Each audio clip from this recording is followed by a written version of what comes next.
우리가 한글날 하면 세종대왕과 주시경 선생님 그리고 외솔 최연배 선생님을 늘 생각을 하고 또 나라사랑 그런 것들이 또 연상되네요. 꽃기호 하면 닭이 울잖아요. 근데 이걸 한문으로 표현할 수는 없잖아요. 그런데 우리말은 무엇이든지 다 표현을 해낼 수 있다는 게 가장 큰 장점이 아닌가 이런 생각이 들었습니다.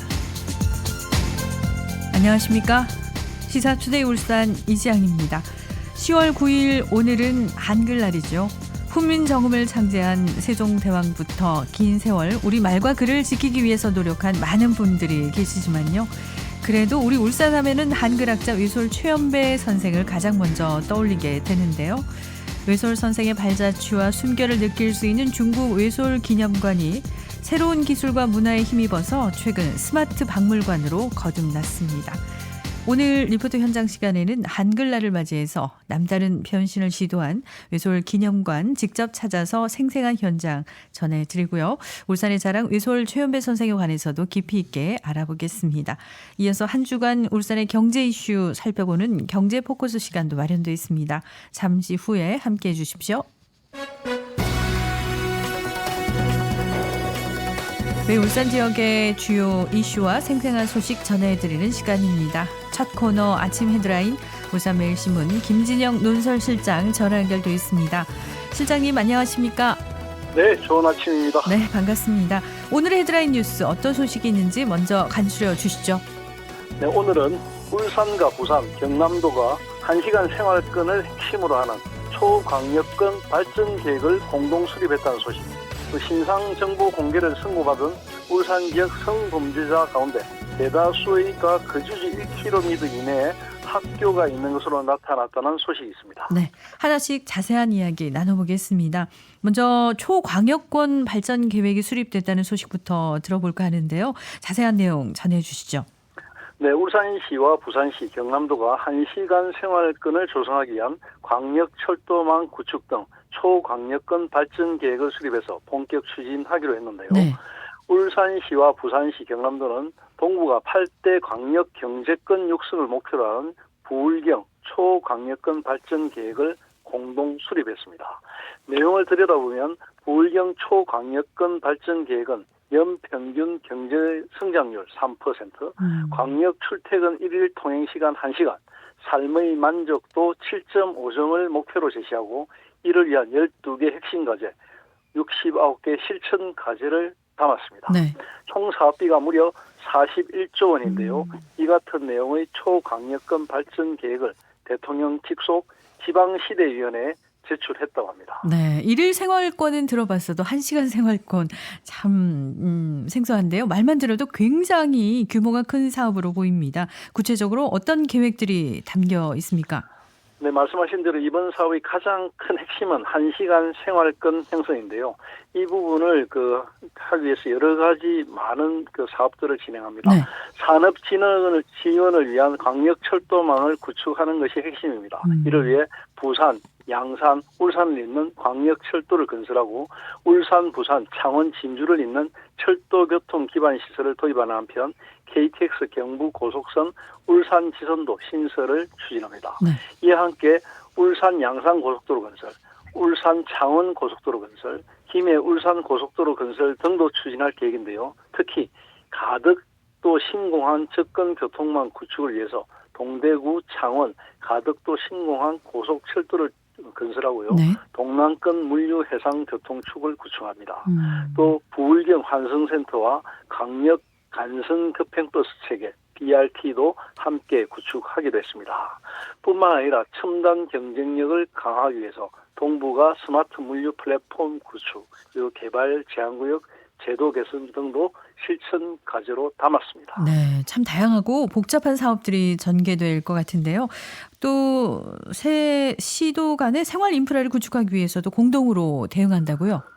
네, 그렇습니다. 부울경 수소 배관망 구축, 그리고 부울경 수소버스 운행, 충전소 구축, 원자력 안전교부세 신설, 지역별 차등 전기요금제 조속 시행, 산업성장 주도형 미래 모빌리티 산업 육성이 주 내용입니다.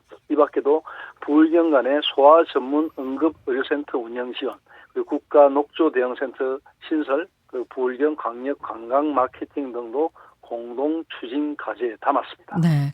이런 방대한 사업은 지자체 예산만으로는 힘들 테고 사실상 정부 지원이 필수라는 생각이 드는데요. 전망은 어떻습니까? 네, 사실 그 부분이 핵심입니다. 울산과 부산, 경남도는 이를 위해서 올해 3월 출범한 부울경 초광역 경제 동맹 추진단을 중심으로 뭉쳤는데요. 네.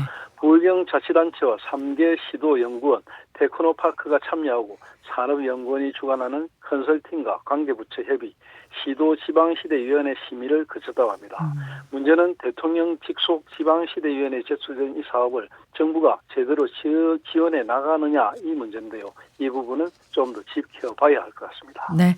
부울경 공동 추진 사업은 매번 의기투합하다가도 고비를 맞곤 했던 전적이 있는데요. 이번에야말로 모두가 만족할 만한 성과를 낼 수 있기를 기대해 보도록 하겠습니다. 다음 소식으로 넘어가죠. 울산 지역 성범죄자들이 거주하는 곳에서 1km 이내에 학교가 있는 경우가 상당히 많다는 조사가 나왔군요. 네, 그렇습니다. 성범죄자 신상정보 등록이 매년 크게 늘어나고 있는데요. 네. 신상정보 공개를 선고받은 울산 지역 성범죄자 중 대다수의 거주지 1km 이내에 학교가 있는 것으로 조사됐습니다. 시도별 초, 중, 고교별 반경 1km 이내의 그 성범죄자 거주 현황 자료에 따르면 울산 지역의 학교 기준 반경 1km 이내에 거주하는 성범죄자는 53%로 전국 평균에 비해서 높은 것으로 나타났습니다. 특히 이들 사범 가운데 13세 미만 여자 청소년에게 성범죄를 저지른 범죄자도 있어서 지역 주민들은 성범죄 재발을 우려하고 있습니다. 네, 53%면 절반이 넘는 수치인데요. 지역별로 어떻게 분포가 되어 있는지도 나와 있습니까? 나와 있습니다. 현재 신상정보 공개를 선고받으면 성범죄자 알림 이 홈페이지를 또는 앱을 통해서 이를 조회할 수 있는데요. 네. 지역별, 학교 반경 1km, 위치 반경 2km 등으로 조회가 가능합니다. 이달 초 기준으로 신상이 공개된 울산 지역 성범죄자는 모두 55명인데요. 이들을 거주지별로 살펴보면 남구가 21명, 울주군이 15명, 북구가 8명, 동구가 6명, 중구가 5명입니다. 네, 신상 정보 공개도 중요하겠지만 모니터링과 관리가 잘 이루어지고 있는지도 걱정인데요. 이 부분은 어떤가요? 네, 신상 공개가 된 55명의 성범죄자 가운데 21명은 전자장치를 착용해서 관리되고 있는데요. 네. 나머지 21명은 착용하지 않았고요. 13명은 착용 여부가 표시되어 있지 않은 상태입니다. 이 가운데 19세 이하 여성을 상대로 범죄를 저질러서 신상 공개를 선고받은 성범죄자가 26명이나 됩니다. 이 가운데 7명은 13세 미만 여자 청소년에게 성범죄를 저지른 걸로 확인이 됐습니다. 네. 이들 26명 가운데 24명의 거주지 반경 1km 내에는 초, 중, 고등학교가 있는 것으로 확인이 됐는데요. 남구 등 인구가 밀집한 지역에 성범죄자 거주지 반경 1km 내 여러 학교가 있어서 학부모들이 불안감을 나타내고 있습니다. 네, 지자체와 경찰이 주민들 모두가 안심할 만한 확실한 뭔가 치안 대책을 내놓는 게 최선의 답이 아닐까 싶습니다. 오늘 소식은 여기까지 듣겠습니다. 아침 헤드라인 지금까지 울산매일신문 김진영 논설실장이었습니다. 고맙습니다. 감사합니다.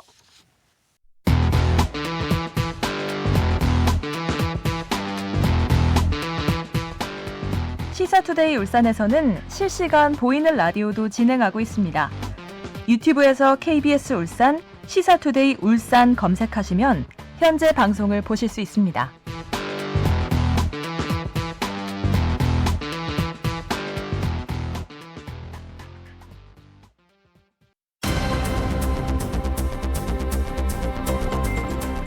우리 울산 지역의 다양한 현장의 목소리를 생생하게 담아서 전해드리는 시간입니다. 리포터 현장 김현주 리포터와 함께합니다. 어서 오십시오. 네, 안녕하세요. 김현주입니다.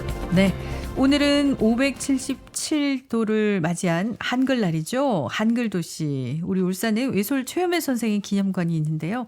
이곳이 최근 스마트 박물관으로 거듭났다고요? 네, 지난 9월에 외솔기념관이 스마트하게 바뀌었습니다. 울산은 일제강점기에 한글을 지켜낸 외솔 최현배 선생의 고향이잖아요. 2010년부터 최현배 선생의 업적을 가리기 위해서 외솔기념관이 문을 열었는데요. 네. 최근 스마트 외솔기념관 구축 사업이 진행되면서 메타버스로 구현된 가상 가상 세계에서 이 외솔 기념관과 최연배 선생의 생가를 볼 수 있는 온라인 플랫폼이 만들어졌습니다. 네, 그러니까 온라인 플랫폼을 통해서 언제 어디서든 외솔 기념관을 볼 수 있도록 바뀐 거군요. 네, 이 외솔 기념관 사이트에 들어가면 외솔 누리, 외솔 기념관 360도와 같은 다양한 서비스가 있는데요. 이 메타버스 체험 시스템인 외솔 누리를 통해서는 캐릭터와 함께 가상 세계에서 기념관과 최연배 선생의 생가를 볼 수 있습니다. 또 같이 접속한 다른 사용자와 실시간으로 소통을 하거나 한글 자음 찾기와 같은 게임을 하는 것도 가능한데요. 스마트 외솔 기념관에서는 또 실제 외솔 기념관에서 볼 수 있는 자료와 영상 그리고 도슨트도 바로 확인할 수 있습니다. 네, 그럼 외솔 기념관을 방문하기 전에 메타버스 외솔 기념관으로 미리 둘러보는 것도 좋은 방법일 것 같은데요. 네. 예, 외솔 기념관에 직접 방문해서도 색다른 체험거리를 즐길 수 있죠. 맞습니다. 키오스크로 외솔 기념관이 소장하고 있는 유물 사진과 같은 자료를 확인할 수 있고요. 또 팔을 직접 움직여서 우리말을 맞추는 이 모션 게임과 또 기념사진 촬영 체험이 운영되고 있습니다. 어린이들 사이에서 인기가 좋다고 하는데 네. 어른인 제가 했을 때도 재미가 있더라고요. 아, 그래요? 네, 또 외솔 기념관 주변에 있는 문화유산을 방문해서 스마트폰으로 퀴즈를 푸는 외솔 탐험대 체험도 있습니다. 외솔 기념관을 찾은 관람객들에게 변화한 외솔 기념관을 체험한 후기를 들어봤는데요. 함께 만나보시죠. 지금 조금 나이가 있는 편인데도 키오스크는 조금 이제 요즘 익숙해지려고 해요. 외솔 기념관에 오니까 이게 또 설치되어 있더라고요. 그래서 이것저것 만지작거리다 보니까 터치만 해도 외솔 기념관 안에 어떠한 시설물이 되어 있고 어떠한 체험을 할 수 있고 영상을 볼 수 있고 아주 다양하게 되어 있더라고요. 그래서 재밌었어요. 또 사진도 찍을 수 있는 그런 것이 있더라고요. 촬영 눌러놔놓고 내 모션을 하고 사진도 찍고 했었어요. 이제 우리말 큰 사전을 이게 정리를 했다, 집대성했다, 뭐 이런 이제 설명이 딱 나오니까 확실하게 머리에 이제 기억이 되었고요. 또 하나는 메모리 사치라고 누르면 내가 내 모습을 기념관 안에 남겨둘 수 있는 그런 하나의 추억이 되는 게 굉장히 인상적이었습니다. 네, 관람객들이 쉽고 재밌게 최연배 선생의 업적을 접할 수 있을 것 같은데요. 앞으로 스마트 외솔 기념관이 좀 더 다양하게 활용된다고요? 네, 학교나 유치원에서 단체 관람을 오기 전에 사전 교육 자료로 활용될 예정입니다. 단체로 관람을 오게 되면 정해진 시간 안에 기념관에 있는 자료와 설명을 다 접하지 못할 때가 그렇죠. 있는데요. 그래서 방문하기 전에 학생들과 스마트 외솔 기념관에 접속해서 기념관을 둘러보고 올 수 있도록 교육 매뉴얼이 배포될 계획입니다. 네, 이번에 외솔 기념관이 대대적인 새 단장을 한 건 개관 이후 처음이라고 들었는데요. 맞습니까? 네, 맞습니다. 지난 3월 말까지 외솔 기념관에 2억 원을 들여서 전시물과 시설 개편이 처음으로 이루어졌는데요. 네. 이렇게 시설이 정비되고 스마트화 작업이 이루어지면서 관람객도 큰 폭으로 증가했습니다. 2022년 대비 2023년에 45% 정도 관람객이 늘었는데요. 네. 이 외솔 기념관 전시는 어떤 식으로 바뀌었는지 알아봤습니다. 중구청 문화관광과의 장자랑 주무관을 통해서 관련 내용 들어보시죠. 저희 상설전시실이 2010년에 외솔기념관을 개관하고 나서 한 번도 이제 변함없이 좀 운영을 해오다가 2023년에 새롭게 개편을 했는데 주안점을 줬던 점이 외솔 선생님의 일대기를 좀 더 이해하기 쉽게 기존에는 이제 그냥 선생님의 업적을 좀 나열하는 형식이었으면 전시 방법을 아예 시간 순으로 조금 배열하는 쪽으로 해서 처음 오시는 분들도 아니면 외솔에 대해서 처음 접하는 분들도 이해하기 쉬운 쪽으로 전시 내용을 전체적으로 개편을 했고요. 또 시설도 아무래도 10년 이상 지나다 보니까 좀 노후화된 부분들이 있어서 전체적으로 좀 쾌적하고 깔끔하게 바꾸고 전시실 내에서 체험할 수 있는 부분이나 아니면 영상 자료 등도 새롭게 추가를 했습니다. 네, 이렇게 변화를 거듭하는 만큼 울산에서 한글 사랑 문화가 더 확산됐으면 하는 바람인데요. 이번 기회에 우리도 한글과 최연배 선생 관해서 제대로 배워가면 좋을 것 같습니다. 네, 그래서 저도 이 외솔 기념관을 둘러보면서 공부를 좀 해봤는데요. 네. 보통 한글 하면 세종대왕이나 한글학자인 주시경 선생을 먼저 떠올리잖아요. 이 주시경 선생의 제자 중 한 분이 바로 외솔 최연배 선생입니다. 그렇죠. 최연배 선생님이 활동하시던 때 이때에는 창씨 개명이나 조선어 말살 정책이 실시되면서 우리말을 쓰기가 어려웠던 때입니다. 그럼에도 최연배 선생님은 한글을 지키기 위해 노력했고 또 일제에 발각돼서 징역까지 사시면서도 한글 운동을 멈추지 않았습니다. 네, 외솔 최연배 선생이 어떤 업적을 남기셨는지도 자세히 전해주시죠. 네, 오늘날 우리가 쉽고 편리하게 한글을 배우고 사용할 수 있도록 다양한 업적을 남기셨는데요. 1960년대 한글을 혼용해서 사용하자는 주장이 나왔을 때에도 한글 전용 운동을 펼치기도 했습니다. 더 자세한 내용은 장자랑 주무관을 통해서 들어보겠습니다. 광복 이후에 외솔 선생님은 미 군청정 편수국장에 취임한 뒤 학생들을 위한 한글 교과서를 만드셨습니다. 이때 외솔 선생님이 하신 일이 교과서는 이제 가로쓰기로 한다라는 원칙을 세우셨는데요. 당시에는 이제 신문을 비롯해서 모든 출판물들이 세로쓰기로 되어 있었는데 외솔 선생님이 한글 교과서를 가로쓰기로 바꾸는 걸 도입을 하셨고 이후 시간이 흘러서 이제 현재 일반 출판물까지 가로쓰기로 바뀌기 시작했습니다. 또한 교과서에 사용되던 일본어나 어려운 한자어로 된 용어들을 우리말로 바꾼 것도 외솔 최연배 선생님이십니다. 반올림, 짝수, 홀수 이런 용어들은 보통 초등학교 때 처음 배우고 우리에게 아주 익숙한 용어들인데요. 이 용어들도 최연배 선생님이 편수국장으로 재직하시는 동안 고안해서 오늘날까지 우리가 사용하고 있습니다. 한글을 연구하시는 것뿐만 아니라 많은 사람들이 한글을 쉽게 배우고 편하게 쓸 수 있게 노력하셨다는 분이라는 걸 많이 기억해 주셨으면 좋겠습니다. 네, 울산에서도 이런 최연배 선생의 정신을 계승해서 한글의 가치를 알리는 행사를 곳곳에서 펼치고 있죠? 네, 우선 가장 큰 행사가 바로 외솔 한글 한마당인데요. 지난 토요일부터 시작해서 오늘까지 외솔 기념관과 중구 문화의 거리에서 행사가 펼쳐집니다. 오늘 오전 10시부터 오후 5시 30분까지 한글 관련 체험 행사가 진행되고요. 오후 7시에는 한국 가곡 경연대회가 열립니다. 또 오늘 오전 9시 30분부터는 저희 방송국 바로 옆이죠. KBS 울산홀에서 이 울산 청소년들을 대상으로 제27회 외솔 글짓기 대회가 열리는데요. 네. 이런 다양한 행사에 참여해서 한글이 목숨이라는 글을 남기신 외솔 최연배 선생 그리고 한글의 소중함을 다시 되새기는 하루가 되면 좋겠습니다. 네, 리포터 현장 오늘은요. 울산의 외솔 기념관이 스마트하게 바뀌었다는 소식 전해드리면서 한글날을 맞이해서 외솔 최연배 선생의 업적도 짚어봤습니다. 지금까지 김현주 리포터였습니다. 고맙습니다. 네, 고맙습니다.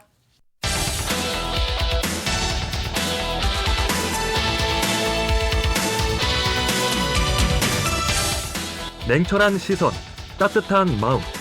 매일 아침 울산의 생생한 이슈를 전해드립니다. KBS 울산 제1라디오 시사투데이 울산.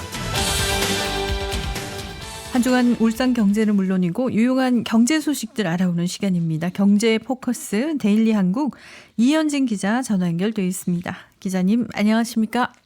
네, 안녕하세요. 네, 오늘 첫 소식으로는 울산 지역의 전반적인 경제 상황을 알아보겠는데요. 이번 달에 긴 추석 연휴가 있었는데 경기가 좋아지기는커녕 다시 소비 심리가 냉각되고 있다고 하는데요. 어떻습니까?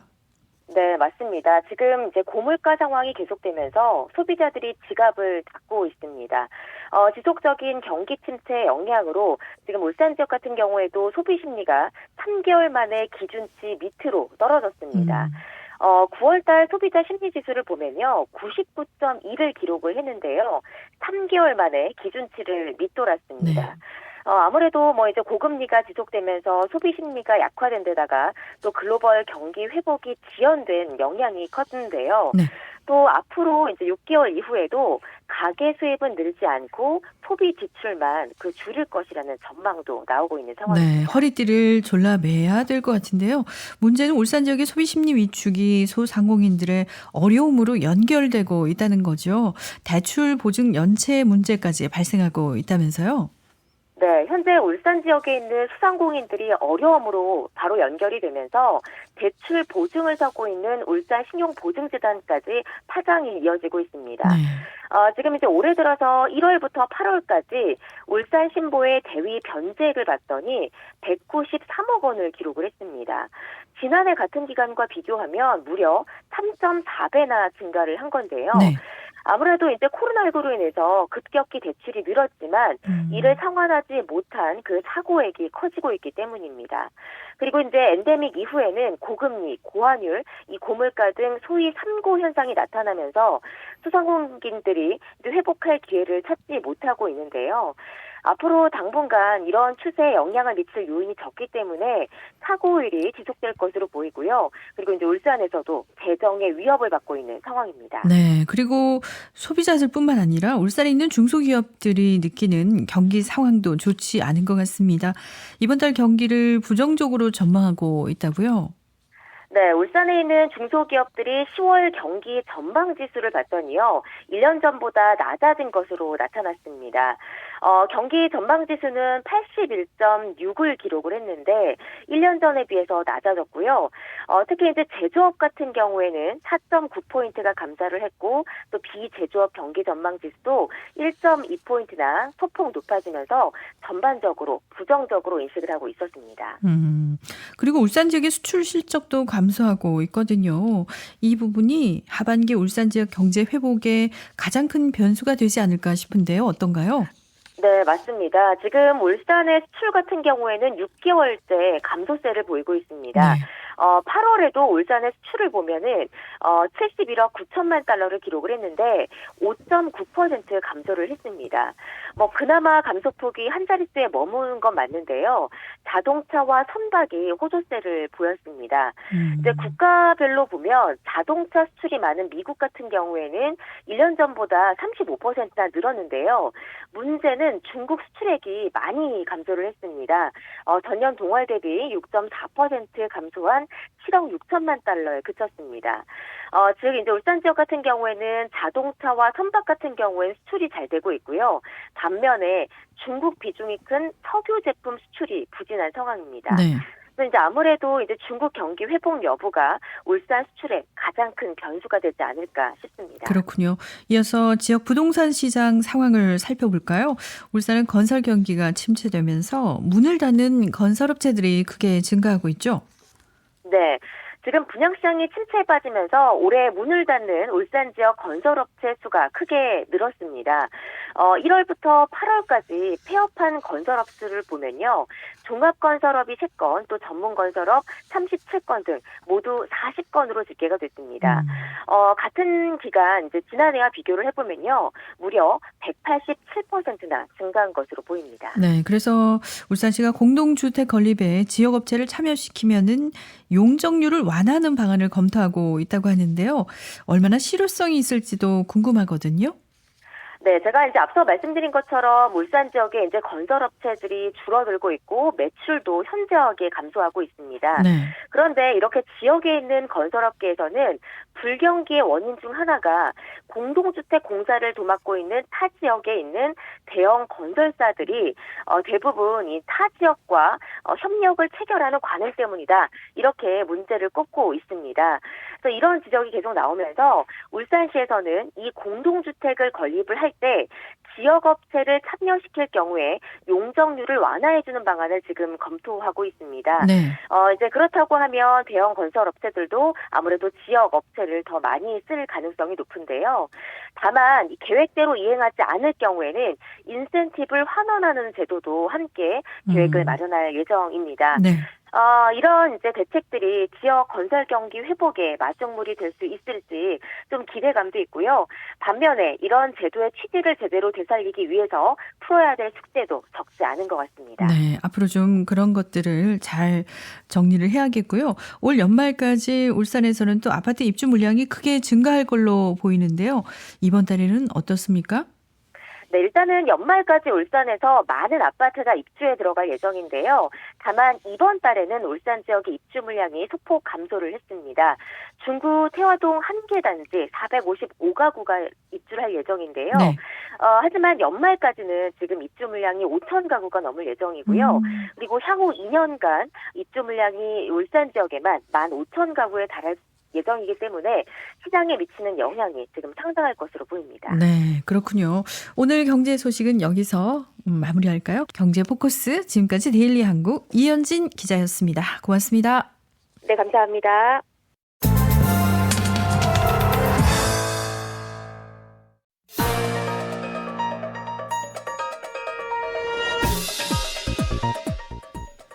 오늘의 브리핑입니다. 얼마 가지 않아서 사라질 위험을 안고 있는 지자체를 대상으로 정부가 지자체에 지원해주는 기금이 있습니다. 바로 지방소멸 대응기금이라는 제도입니다. 지자체는 사업 계획을 수립해서 정부에 제출하면 평가에 따라서 지방소멸 대응기금을 차등 배분받습니다. 그런데 울산시가 지방소멸기금을 단 10원도 쓰지 않고 있다가 언론의 문매를 맞고 있습니다.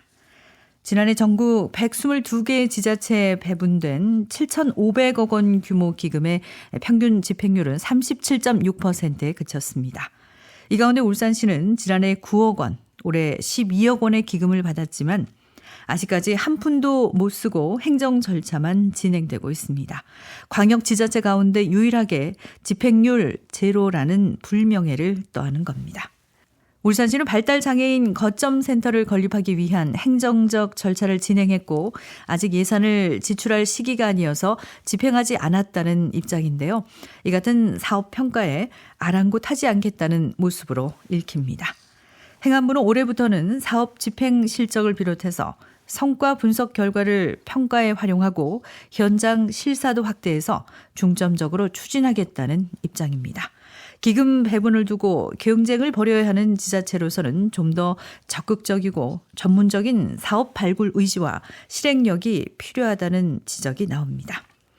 94개월 동안 탈울산 행렬이 지속되고 있는 울산입니다. 지역을 살리기 위해서 조성된 기금인데 보다 적극적인 활용책이 없는 건지 못내 아쉽게 다가옵니다. 이상 오늘의 브리핑이었습니다.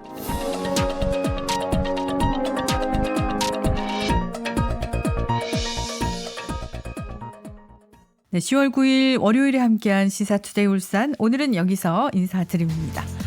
지금까지 기술의 권혁상, 작가 최영은, 연출 진행의 이장이었습니다. 내일 아침 8시 30분에 다시 돌아오겠습니다. 고맙습니다.